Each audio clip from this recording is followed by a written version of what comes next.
mudana madaxweyne ku soo dhawaaw degmada Wisil waxaa u jeedaa waa dadkii degmada Wisileed halkii sano ee la soo dhaafay marxaladaha kala duwan ku jiray waxay u diyaarsan yihiin ilaa shalay darra 3 bari ay u taagnaayeen soo dhaweyntaada adiga iyo wufuudaada kala duwan waxaan kaaga mahad celinaynaa adiga iyo golahaaga wasiirada sida sharafta iyo qiimaha lahaa shalay aad ugu ansixiseen degmooyinkii kala duwan ee Baxdo iyo degmada Wisil runtii waxay noo tahay farxad aad iyo aad u qiimo badan waxaan gaarnay hadii aan nahay degmada Wisil guud aan raadinaynay 40 sano in ka badan guushaasna waxa uu sabab ahaa oo ku guuleysto Ilaahay ku guuleeyay dawladda hogaaminaysid adiga iyo golahaaga wasiirada waxaan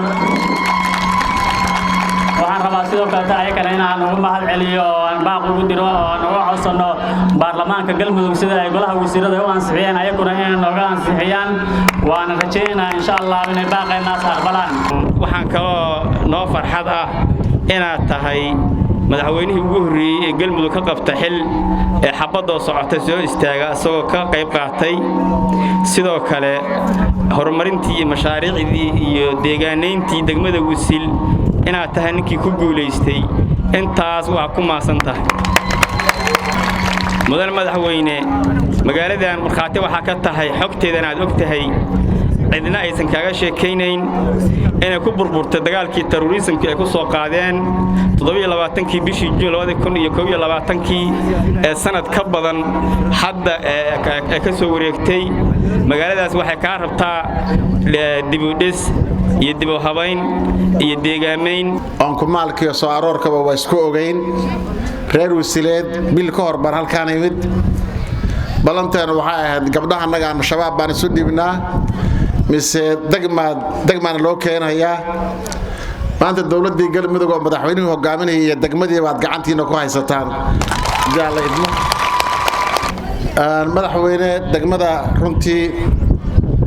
Wisil annagoo fulinayna awaamirtaadii halkaan bil ka hor baan nimid waxay ku jirtay degmooyinkii aanu eegaynay ama qiimeynay inay u qalmaan degmo ilaahay shukrigiis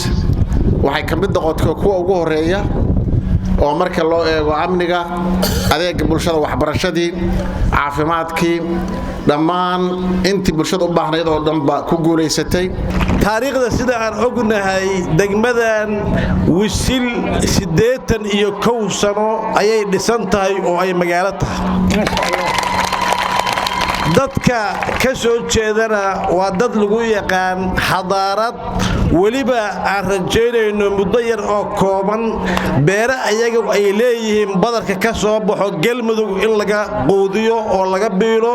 sababtoo taa waa dhul beereed sad ogtiinba Wisil meesha la yiraahdo amaan iyo bogaadin uga jeediyo shacabka sharafta badan ee degmada Wisil oo culumada iyo odayaasha iyo dhalinyarada iyo gabdhaha ay u horeeyaan sida Galmudug cadawga duulaankiisii sidii looga hortagi lahaa ugu bilowdeen uguna adkaysateen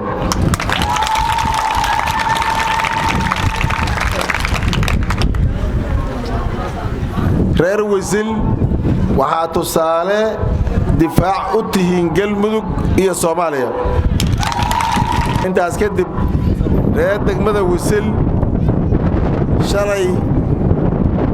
golaha wasiirada dawladda Galmudug waxay meel mariyeen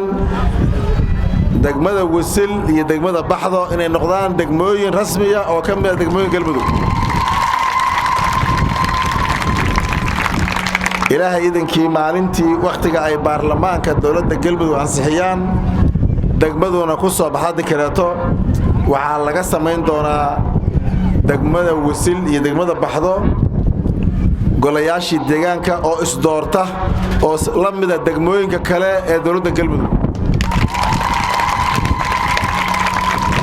wadanka Soomaaliya guud ahaan waxaa ku habsatay abaar oo halakaysay abaartii waxaa ugu darsamay deegaanada degmada Wisil ay ugu horeyso colaadda argagixisada ayaa ugu darsantay waxaan rabaa halkaan inaan baaq uga jeediyo hay-adaha samafalka inay ka howlgalaan si gaar ah oo ka codsanaynaa inay soo gaaraan deegaanada ay Wisil iyo Baxdo iyo nawaaxigooda inta ku teedsan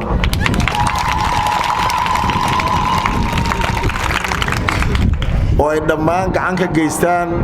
dhibaatadii abaaraha oo ay argagixisadu ugu dasantay ay gacan ka geystaan